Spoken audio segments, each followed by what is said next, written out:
Cambios en los valores de BEF1 y FeNO como predictores de desenlaces en niños con asma. Generalmente uno comienza una conferencia diciendo cuáles son los objetivos.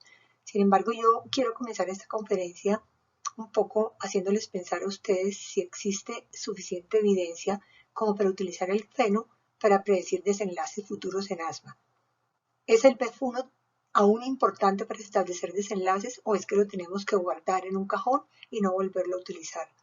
O debemos utilizar la oscilometría de impulso, específicamente la reactancia para determinar control y desenlace futuros. ¿Cuál realmente es como la importancia o el papel del índice de aclaramiento pulmonar cuando yo hago un lavado de nitrógeno por múltiples respiraciones en asma y los eosinófilos y otros biomarcadores? Y la clínica como predictor de desenlaces en asma no la vamos a usar. Todo esto vale la pena que lo reflexionemos si vamos a hablar realmente de posicionar BEF1 y FeNO y establecer cuáles son los desenlaces futuros en un paciente con asma. Entonces quiero comenzar con la definición y quiero partir de la definición porque de ahí se va a generar todo lo que yo un poco les voy a mostrar acerca de los biomarcadores.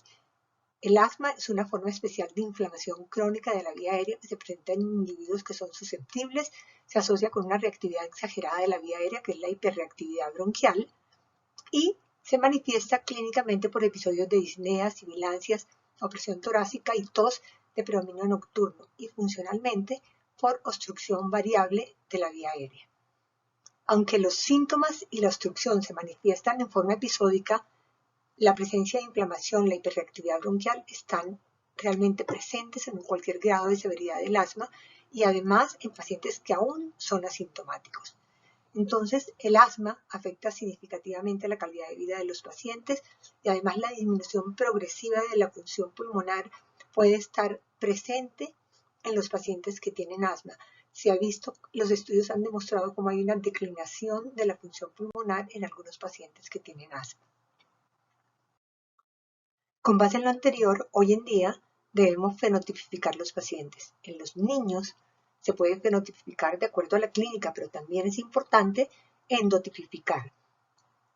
¿Por qué hay que endotipificar? Hay que endotipificar porque hay, en general, en la población pediátrica, la mayoría de asma es alérgica, es un asma que es TH2 alto, la cual en general podemos monitorizarla con base en eosinófilos en esputo o en sangre, niveles de inmunoglobulina E, periostina, óxido nítrico exhalado, y esto nos sirve realmente no solamente para hacer un diagnóstico de inflamación eosinofílica, sino también para endotipificarlos y hacer un monitoreo de estos pacientes. Y estos son los biomarcadores que actualmente usamos, pero también hay otros nuevos biomarcadores que vendrán en un futuro para poder establecer mejor el endotipo de esos pacientes. ¿Cuál es la importancia de fenotipificar y endotipificar los pacientes? Que esto nos va a llevar a tener una medicina de precisión y vamos a poder formular, diagnosticar a los pacientes de una forma más individualizada y con mejores resultados. Hay cambios en el paradigma en el tratamiento del asma, por supuesto. Inicialmente, ¿cómo manejábamos los pacientes? Los manejábamos con base en la opinión de expertos y la severidad del asma. Y decíamos que el asma era leve, moderado o severo, y de acuerdo a eso establecíamos un tratamiento. Posteriormente, llegó la medicina basada en la evidencia, que nos sirvió un poco, y con base en la severidad y en la medicina basada en la evidencia manejábamos los pacientes. A partir del 2003-2004, además de la medicina basada en la evidencia, nos enfocamos en que lo mejor para los pacientes con asma era tener un buen control de su enfermedad, que esto no importaba en determinado momento la clasificación de severidad, sino llegar a un buen control. Y con esto, medicina basada en la evidencia y control de la enfermedad, hemos formulado nuestros pacientes. Hoy, 2021, estamos en la época de medicina de precisión. Y medicina de precisión es que no solamente vamos a usar las pruebas de función pulmonar, sino también tenemos que usar biomarcadores que nos ayuden a endotipificar nuestros pacientes y a llegar a un tratamiento más individualizado. ¿Cuál es el propósito de la terapia del asma? Es lograr un buen control.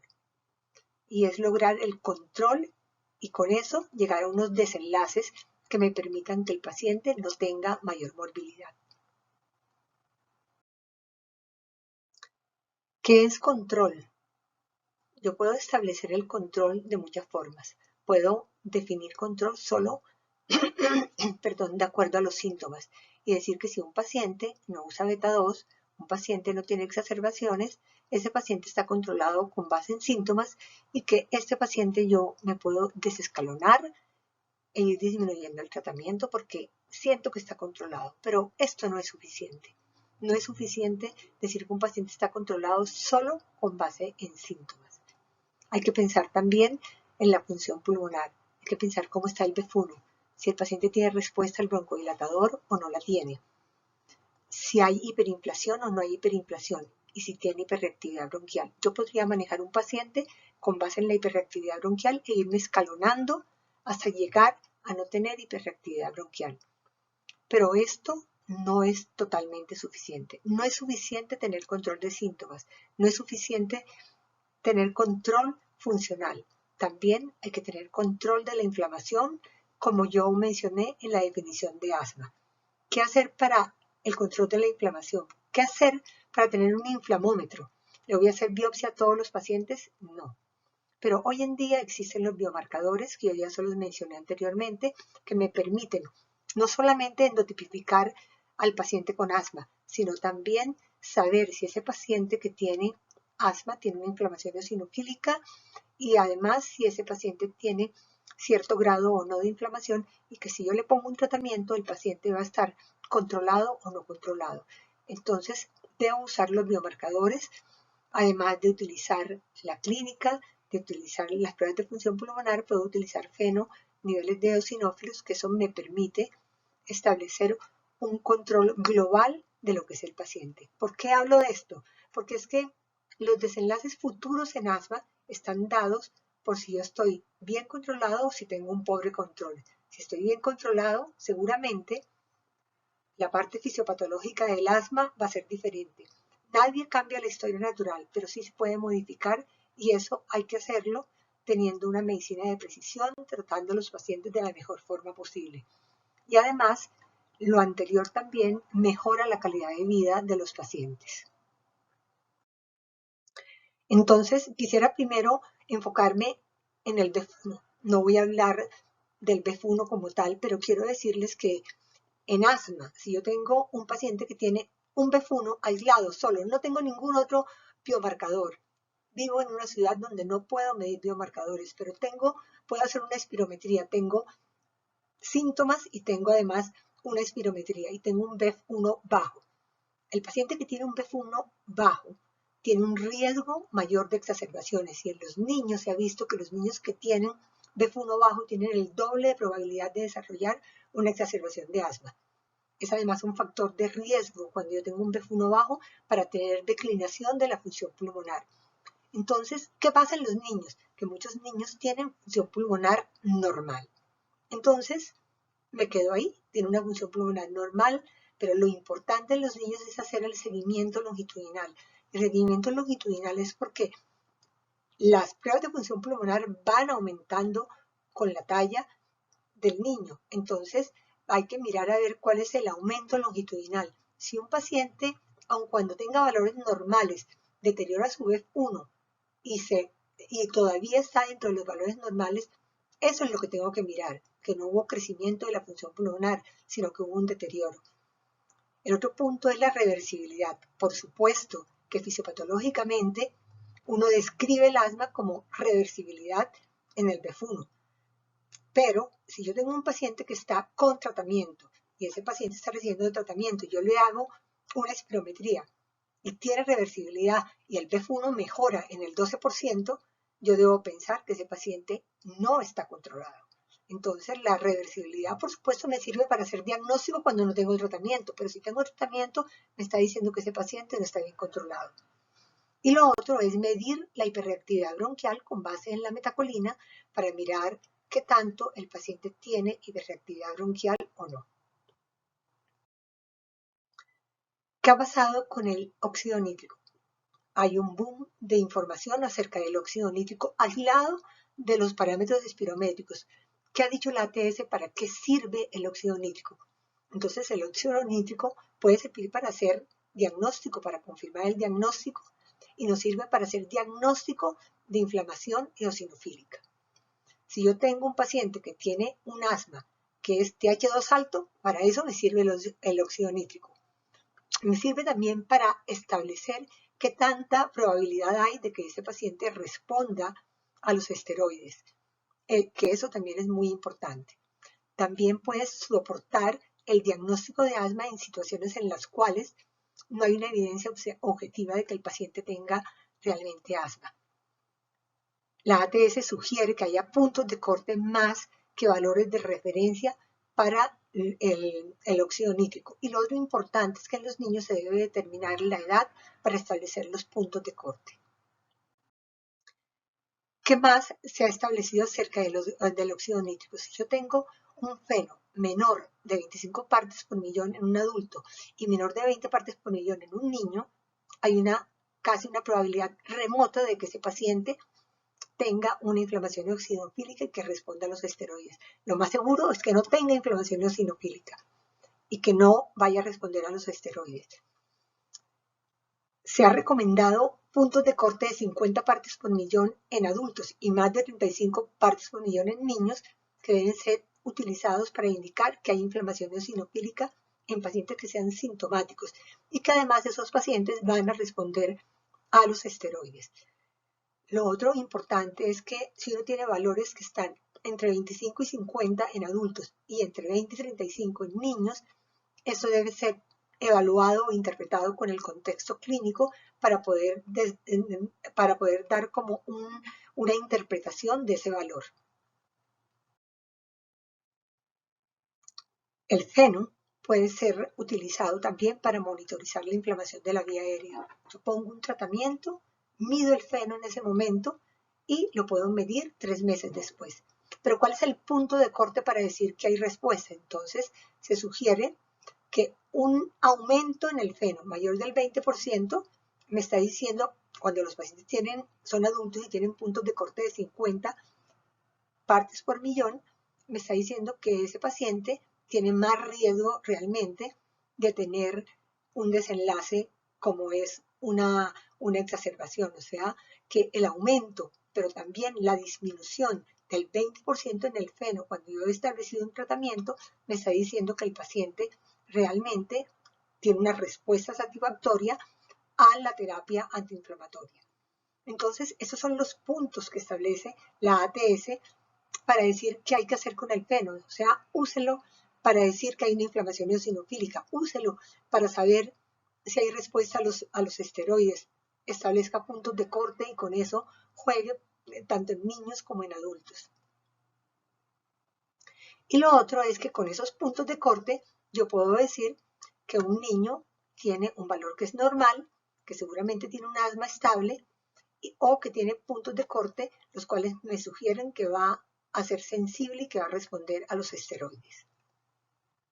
Entonces, el óxido nítrico puede ser un marcador de inflamación, pero también me sirve para hacer diagnóstico en determinado momento en un paciente en una forma objetiva. ¿Qué pasa con el diagnóstico? Esto es lo que tradicionalmente hemos hecho. Entonces tenemos una sospecha clínica, decimos que si es un paciente que puede hacer espirometría u oscilometría, le debemos hacer esto y de acuerdo a eso decimos si el paciente tiene asma o no. Pero entonces, ¿cuál es la posición del feno? ¿Puede utilizarse el feno, como dice ATS, para el diagnóstico en algunas oportunidades? Pues sí se puede utilizar el feno para establecer diagnóstico.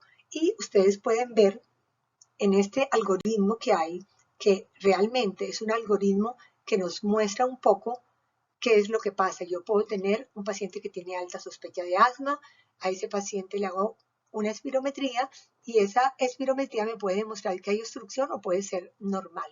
Si es normal, le hago una prueba de reto, pero si esa prueba de reto es normal, entonces el siguiente paso es hacer un feno. Y con ese feno yo puedo orientar si el paciente realmente tiene un diagnóstico de asma o no tiene un diagnóstico de asma. Ahora, cuando tengo obstrucción, tengo reversibilidad de la vía aérea, esto me hace el diagnóstico. Pero utilizar el feno me sirve para decir si es una inflamación eosinofílica o no y para sospechar que puede tener una buena respuesta a los esteroides. O sea que hasta aquí el punto de que el feno puede ser utilizado para como algo que sirve para confirmar el diagnóstico, además de la clínica y además de la espirometría, es un buen factor.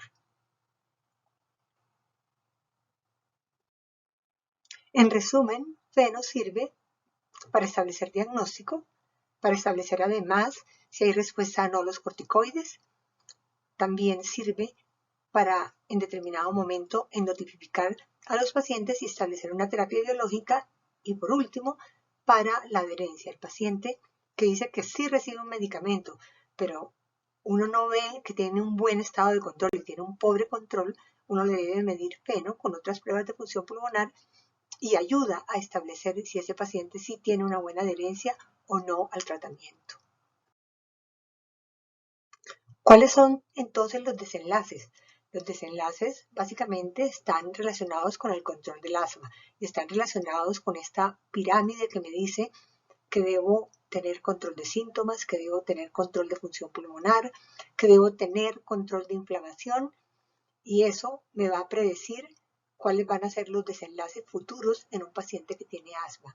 Entonces, pues es muy importante que nosotros veamos que deberíamos utilizar el BEF1, si debemos utilizar la oscilometría de impulso, si debemos utilizar feno o niveles de eosinófilos para poder establecer cuáles son los desenlaces de pobre control o de buen control en un paciente que tiene asma.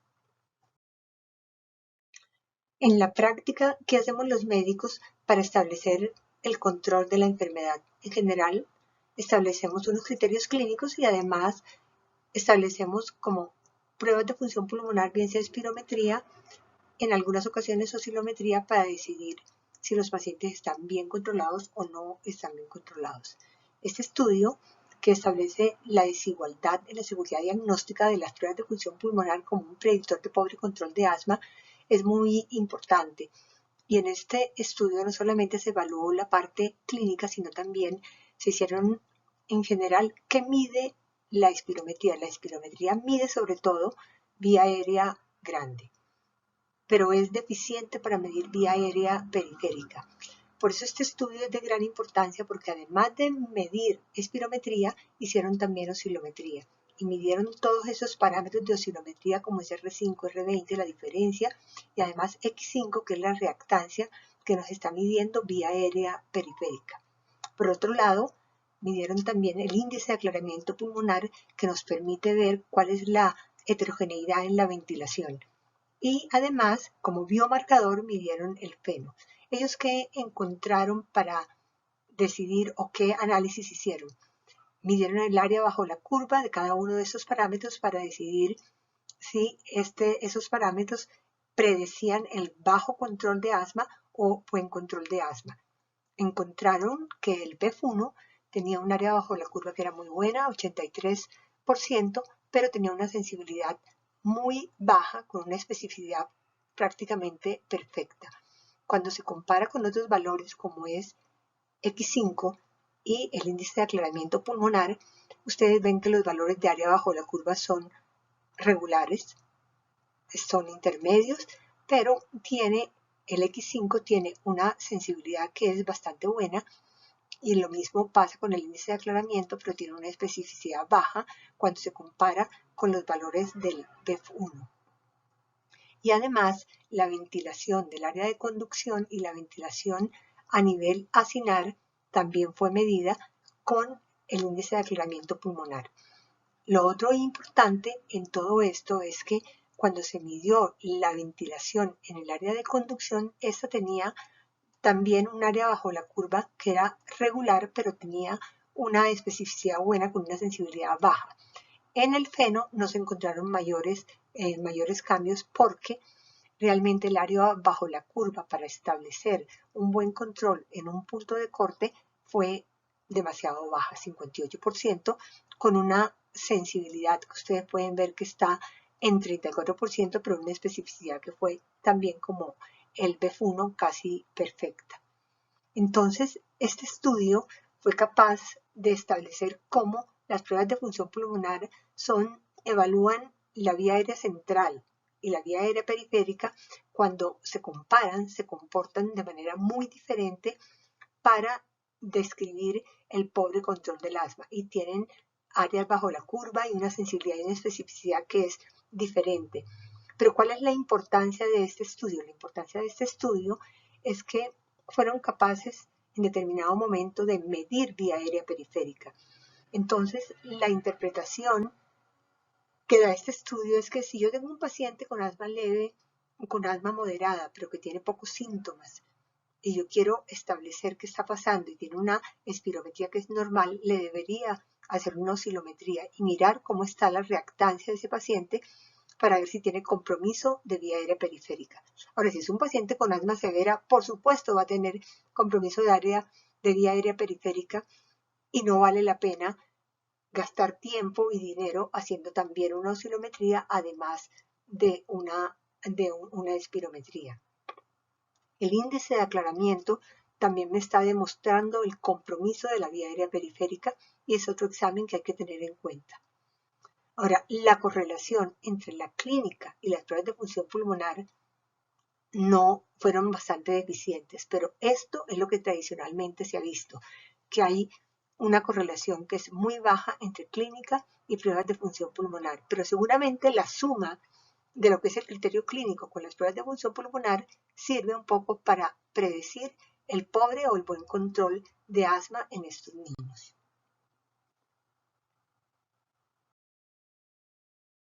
Este otro estudio, que es en niños con asma severa, y es interesante porque fue hecho en una clínica de asma severa manejada por enfermeras y se compararon este grupo de niños que tenían asma severa con una población de otra corte, que eran niños que no tenían asma severa y niños que no tenían asma. O sea, este grupo tenía asma severa, los otros tenían asma leve a moderada y el otro grupo que no tenía asma. Cuando comparaban los tres grupos, definitivamente los niños con asma severa tenían más deterioro en las pruebas de función pulmonar que los niños que no tenían asma severa o los que no tenían asma. En este estudio, además de la espirometría, como pueden ver ustedes que se hizo, también se hicieron volúmenes pulmonares y se hizo feno y se hizo índice de aclaramiento pulmonar. No se le hizo oscilometría.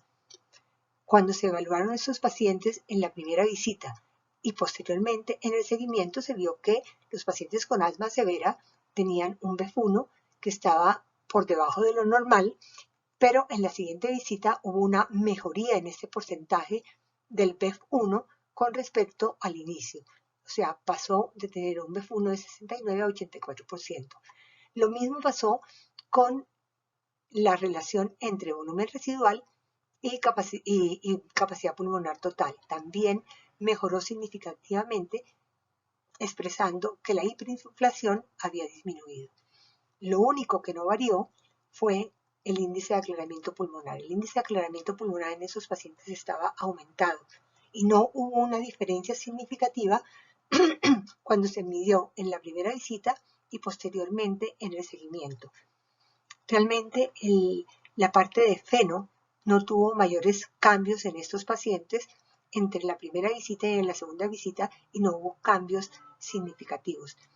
Pero, ¿qué quiere decir esto? Quiere decir esto que esos pacientes con asma severa, aun cuando mejoren desde el punto de vista de puntaje clínico en el ACT, como se puede ver aquí, y desde el punto de vista de espirometría, puede que todavía sigan con compromiso de vía aérea periférica y medir vía aérea periférica en los pacientes con asma también es de vital importancia porque nos está diciendo que no hay un control total ni funcional ni tampoco desde el punto de vista de inflamación porque hay heterogeneidad en la ventilación, me está indicando que hay daño en vía aérea pequeña.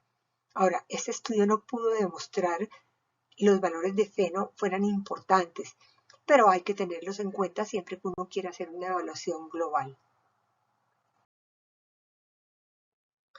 Ahora, ¿cuál es el papel predictivo de los biomarcadores en las exacerbaciones de asma en niños?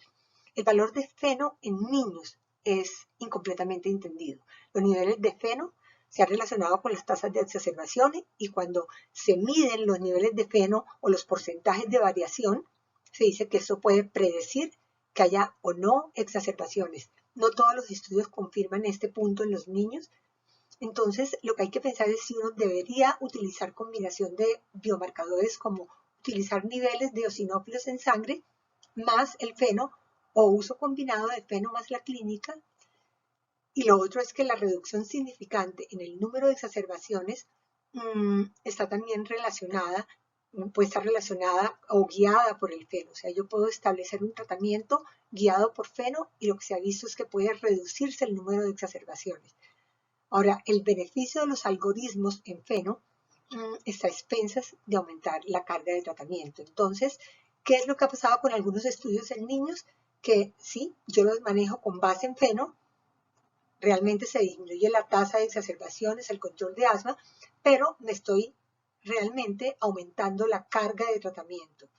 Para esto hay metaanálisis, hay revisiones sistemáticas, pero lo importante es esto, no son solo los biomarcadores, sino también la genética. O sea, la susceptibilidad que cada uno tiene para en determinado momento hacer exacerbaciones y estas exacerbaciones llevan a que haya remodelación en la vía aérea, llevan a deterioro en las pruebas de función pulmonar, que es lo que hay que pensar, y a remodelación de la vía aérea.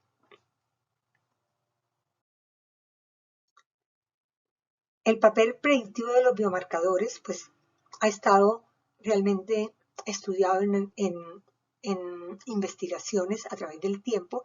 Ese estudio de Seiger y colaboradores, que fue un estudio multicéntrico de corte transversal, pero retrospectivo, en personas de 12 años hasta los 56 años de pacientes asmáticos, los cuales eran atópicos, ellos que observaron cuando realmente midieron feno, vieron que cuando los valores eran tan altos como 48 partes por millón, había un aumento en la cantidad de beta 2 que utilizaban esos pacientes y además en la tasa de exacerbaciones.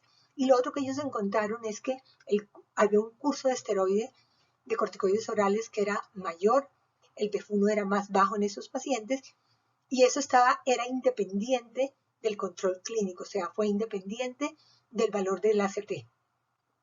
Entonces, lo otro es lo que yo dije hace un momento. ¿Será que es mejor utilizar combinación de biomarcadores? Pues sí, es mejor, porque la combinación de biomarcadores, como utilizar feno más eosinófilos elevados, me va a predecir un aumento en la morbilidad de los pacientes que tienen asma.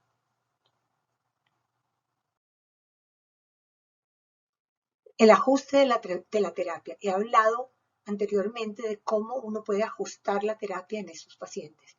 Entonces, este estudio lo que quiso fue mirar qué pasaba con los marcadores eosinofílicos en aquellos pacientes que tenían un asma TH2.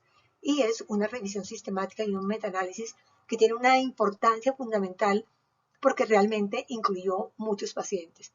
Y al incluir y comparar pacientes en los cuales se aumentaba la terapia con la estrategia feno o con la terapia estándar, como uno se va escalonando, encontraron que definitivamente la estrategia feno favorecía realmente el control.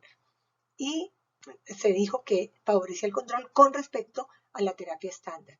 Pero ¿qué pasaba con los corticoides cuando yo comienzo a escalonarme de acuerdo al feno o la terapia estándar? No vieron realmente mayores diferencias en adultos, pero en niños observaron que realmente favorecía la terapia estándar y que cuando nos íbamos escalonando con base en el feno, pues utilizábamos, por supuesto, dosis más altas de esteroide, aun cuando reducíamos el número de exacerbaciones y el control. ¿Cuál es la importancia de esta revisión sistemática y metaanálisis? La importancia de esta revisión sistemática y por qué hay que leerla es porque fue una revisión sistemática que tomó 3 revisiones de Cochrane que incluían 22 estudios y los examinó en forma individualizada para el manejo personalizado del asma. ¿Y ellos qué encontraron? Encontraron que el ajuste del tratamiento usando marcadores eosinofílicos resulta en pocas crisis de asma cuando es comparado con el manejo tradicional, pero no impacta los síntomas reportados en el día a día, la función pulmonar o el uso de los corticoides diariamente. Entonces, este punto es de vital importancia porque si realmente cuando yo ajusto con base en el óxido nítrico o con base en otros marcadores eosinofílicos, voy a encontrar que los pacientes realmente van a tener menos exacerbaciones.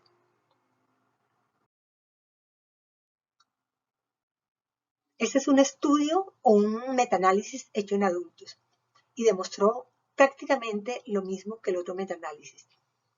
Y dijo que los pacientes adultos que no eran fumadores y que tenían asma, que era leve a moderada, bien controlada, uno se podía desescalonar cuando el feno era menor de 50 partes por millón. Sin embargo, hay otros estudios que establecen puntos de corte más bajos. Entonces, nosotros siempre hemos tenido el problema de cómo nos desescalonamos, ¿será que sí, será que no? Pues el feno es una respuesta. Uno puede utilizar el feno, lo mido al principio del tratamiento y lo mido 3 a 6 meses después para mirar a ver si ha disminuido en 20%. Y si ha disminuido en un porcentaje significativo, yo puedo comenzar a desescalonarme. En niños se ha visto que cuando el feno es mayor a 22 partes por millón, es un predictor significante de futuras exacerbaciones. O sea que si yo tengo un feno en este valor, no me voy a desescalonar en los niños. Acuérdense los valores que establecimos de acuerdo a lo que establece la ATS. Entonces, más de 35, por supuesto, y más de 50 en niños me están diciendo que hay una inflamación eosinofílica.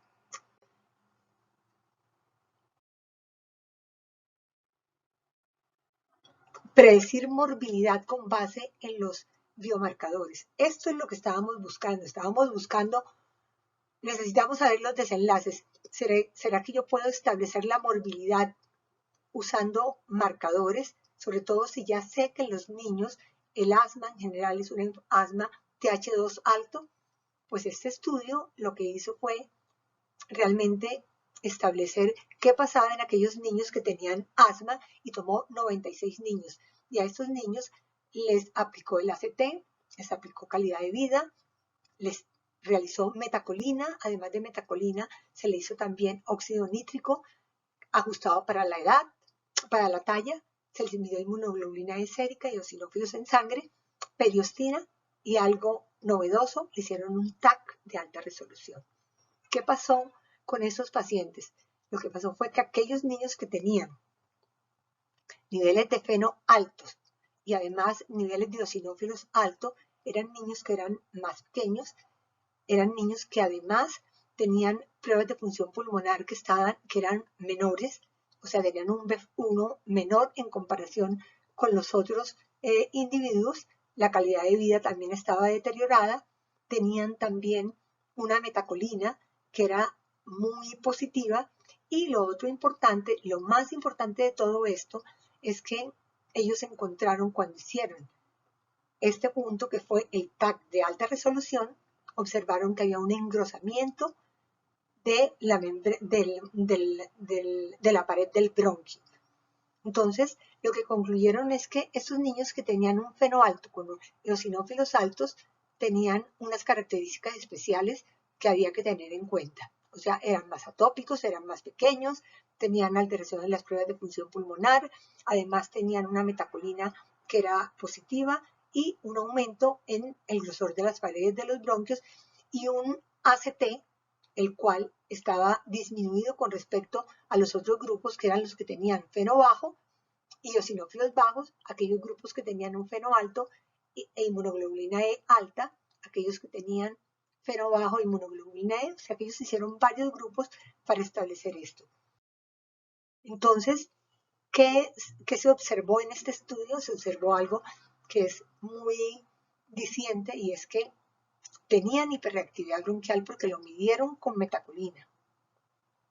Además, le hicieron el TAC y encontraron que estos pacientes tenían un aumento en el grosor de la pared de los bronquios que llevaba a pensar que esos pacientes tenían remodelación de la vía aérea. Y lo otro importante es que también tenían alteración en las pruebas de función pulmonar. O sea que estos pacientes este estudio mostraba la fisiopatología perfecta del asma. Tengo pacientes que tienen inflamación crónica, tengo la hiperreactividad bronquial, tengo las alteraciones en las pruebas de función pulmonar y todo esto me está indicando que hay morbilidad a corto y a largo plazo porque me va a llevar esa inflamación crónica a remodelación de la vía aérea.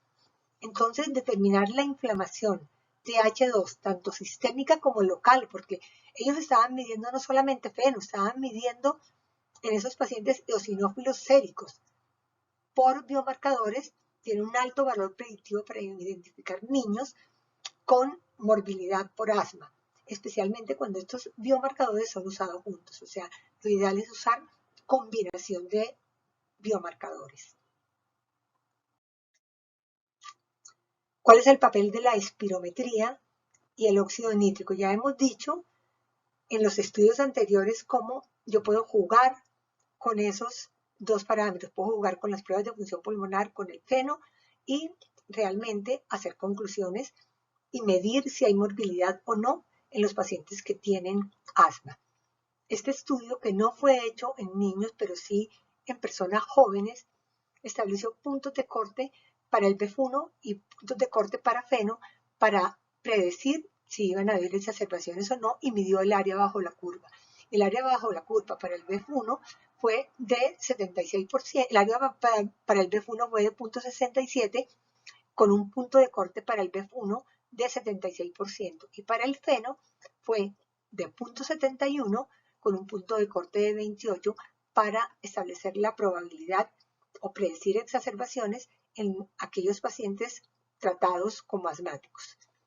Y además encontró que el 85% de los pacientes que tenían un BEF de 76% o menos tenían mayor probabilidad de tener una exacerbación.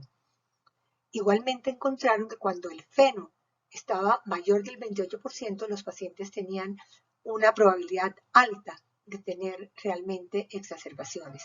Entonces, ellos concluyeron en este estudio que la combinación de tener FeNO y BEF1 puede estratificar el riesgo para presentar exacerbaciones, o sea, para tener mal control de la enfermedad, que es uno de los desenlaces que uno puede predecir utilizando FeNO y BEF1. Este estudio, que es nuevamente el manejo del asma basado en el óxido nítrico, yo lo traigo porque es interesante, porque es en adolescentes y adultos jóvenes, en el cual, claro, uno le gustaría siempre guiar el tratamiento con base en FeNO, pero ¿qué pasa cuando yo lo manejo con base en FeNO? Ustedes pueden ver acá todos esos parámetros, la función pulmonar, pueden ver aquí los valores de FeNO y aquí las dosis de los corticoides y de los betados de acción prolongada. ¿Qué pasaba cuando el FeNO aumentaba? Pues por supuesto yo tenía que aumentar las dosis de corticoide inhalado y las de betados de acción prolongada. O sea que en este estudio lo que se demostró es que el manejo convencional del asma resultó en un buen control de los síntomas en la mayoría de los participantes o en la mayoría de los pacientes. La adición de FeNO como indicador del control de asma dio como resultado que se utilizaran dosis más altas de corticoide sin mejorías que fueran clínicamente significativas en esos pacientes. Entonces, a pesar de que es un buen parámetro, hay que mirarlo en el contexto clínico para saber cuándo usarlo y cuándo no usarlo. Este estudio, que estableció los cambios en el BEF1 y en el FeNO como unas medidas para predecir futuros desenlaces, que es lo que hemos estado un poco mirando todo este tiempo, ¿qué hizo?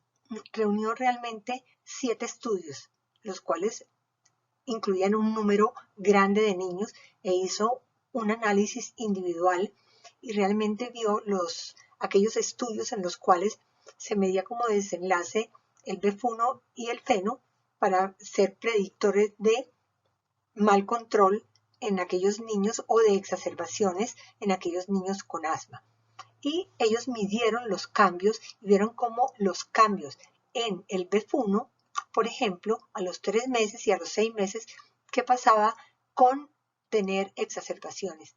Cuando observaron esto, vieron que aquellos pacientes que tenían una disminución o una caída en el BEF1 del 10% tenían 1.3 más posibilidades de tener una exacerbación, con unos rangos de 1 hasta 1.6 de tener una exacerbación cuando había una caída en el BEF1. Igualmente pasó con la falta de control del asma. Cuando había cambios en el porcentaje del BEF1 predicho, aquellos que tenían una caída del 10% tenían 1.2 posibilidades más de tener un mal control de la enfermedad, con unos rangos de 1 hasta 1.4.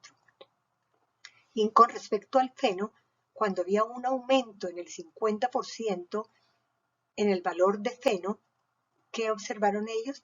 Observaron que estos pacientes tenían 1.05 más posibilidades de tener exacerbación o de tener mal control de la enfermedad cuando el porcentaje de cambio era del 50%, con unos rangos que van de 1 hasta 1.1.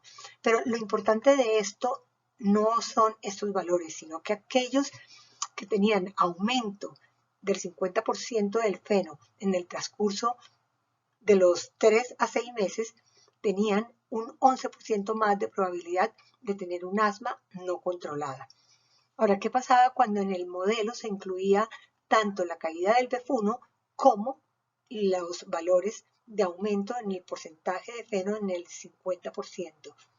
Esto daba una probabilidad mucho mayor, sobre todo de tener asma mal controlada con respecto al valor del feno. Entonces, ¿qué buscaba este estudio? Realmente este estudio, ¿qué pudo demostrar al final?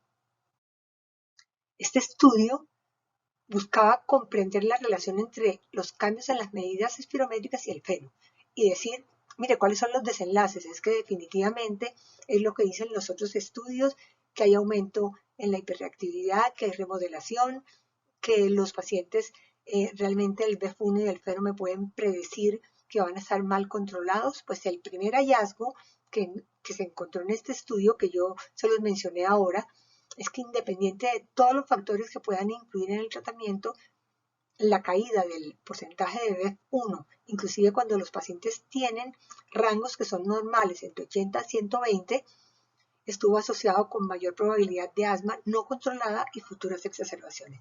Hasta aquí sabemos entonces que el BEF1, con todos los estudios y con esto que dice este estudio, que abarca un gran número de niños, pues nos está midiendo desenlaces futuros. Un segundo hallazgo fue con respecto a los cambios absolutos en el feno, el cual no predice los desenlaces. Y solo el aumento en el porcentaje, un gran aumento del 50% de cambio en feno, se relacionó con un pequeño aumento en las probabilidades de tener asma no controlada en el futuro. O sea, cuando había un aumento del 50%, entonces el 11% de los pacientes tenían la probabilidad de tener un asma que estaba mal controlada. Los resultados sugieren que el cambio en el porcentaje del BEF1 se puede utilizar como parte del riesgo de los desenlaces futuros. El papel del cambio en feno es menos claro y los ensayos clínicos deberían incluir porcentaje de cambio de feno como parte del algoritmo de tratamiento de los niños con asma. O sea que hay que utilizar los dos. Hay que utilizar el BEF1, hay que utilizar el feno, porque se suman cuando los dos son utilizados. Entonces, las conclusiones de este estudio fue que las mediciones repetidas del porcentaje del BEF1, que normalmente se encuentran dentro del rango normal en niños, se suman a la evaluación del riesgo clínico de los resultados futuros de asma en los niños. O sea, no importa que el porcentaje sea normal, tienes que mirar realmente los valores longitudinales y ver si hay una caída en el BEF1, aun cuando esté dentro de los rangos normales. Y eso, sumarlo al espectro clínico que tenga ese niño. El rol de las mediciones repetidas de feno son menos seguras porque los grandes cambios se asocian con pequeños cambios en el riesgo de los resultados. Pero una caída del BEF1 y un aumento en el porcentaje de feno nos debe hacer pensar en que hay que ajustar el tratamiento de esos pacientes. La relación entre cambios en las mediciones de feno y los resultados pues son menos claros y requieren más evaluación, pero hay que pensar que en términos generales, BEF1 y FENO son una buena llave para predecir futuros resultados, pero no hay que quedarse solamente en el BEF1. Acuérdense lo que hemos hablado de las otras pruebas de función pulmonar. La oscilometría de impulso es también una buena llave en conjunto con FENO, no solamente para hacer diagnóstico en niños pequeños, sino también para ajustar terapia y para predecir desenlaces futuros. Lo mismo que otras pruebas que son más sofisticadas, como el índice de aclaramiento, que me está diciendo si hay una heterogeneidad en la ventilación o no.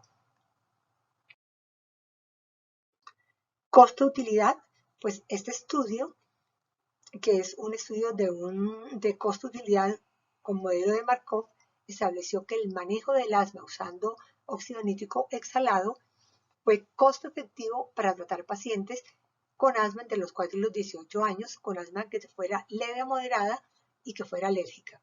Entonces, este estudio sugiere que podríamos usar como en las guías de práctica clínica para mejorar los desenlaces, utilizar FENO dentro del espectro que tenemos para decir que un paciente está bien controlado o no está bien controlado. ¿Cuál es el mensaje final después de hablar de todos estos biomarcadores de las pruebas de función pulmonar? El grupo de trabajo de la ERS en el 2015 estableció acerca del seguimiento del asma en los niños. ¿Qué estableció? Estableció que el significado de cambios en FENO en un sentido longitudinal aún no está claro y necesita más atención. Y el uso de puntos de corte de mejor personal en los algoritmos de FENO requiere más investigación. Pero esto es 2015.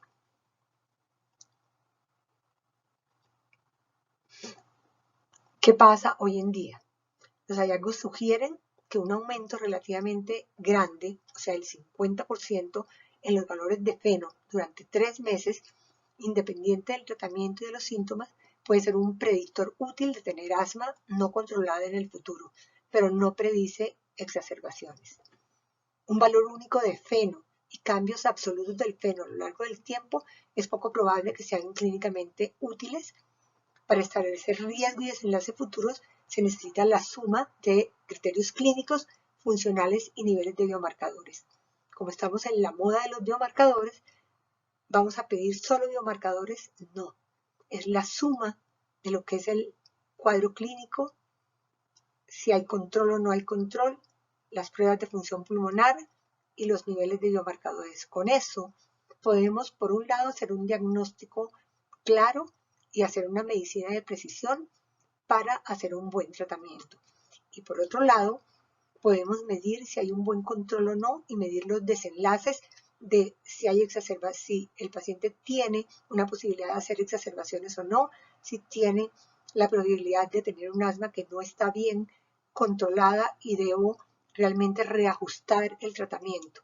Entonces, el mensaje es que hay que hacer una suma de criterios para poder predecir cuáles van a ser los desenlaces futuros. Pero que en el asma que no está controlada hay desenlaces futuros, por supuesto.